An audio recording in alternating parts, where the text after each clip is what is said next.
एकातर्फ हमासको समर्थन र गाजाको पक्षमा चर्को वकालत, अर्कोतर्फ मुस्लिम विश्वकै सबैभन्दा धनी देश कतारका राजाको ज्यान जोगाउन इजरायली प्रविधिको प्रयोग।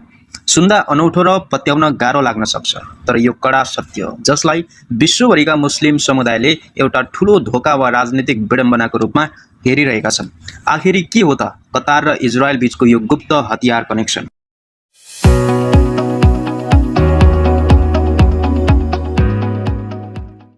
हालै सार्वजनिक भएका केही अन्तर्राष्ट्रिय रिपोर्टहरूले एउटा सनसनीपूर्ण खुलासा गरेका छन्। कतारका अमीर राजाको शाही विमानमा इजरायलको चर्चित डिफेन्स कम्पनी निर्मित सी म्युजिक नामक एक एयर डिफेन्स सिस्टम जडान गरिएको छ। यो त्यस्तो प्रविधि हो जसले विमानतर्फ आउँदै गरेको जुनसुकै मिसाइललाई इन्फ्रारेड लेजर बीमको मद्दतले हावामै दिशाहीन र निष्क्रिय पारिदिन्छ। इजरायलले आफ्नै राष्ट्रपति र प्रधानमन्त्री चढ्ने विमानको सुरक्षाका लागि जुन प्रविधि प्रयोग गर्छ, ठिक त्यही प्रविधि आज कतारको राजाको सुरक्षाको लागि पनि प्रयोग भइरहेको छ।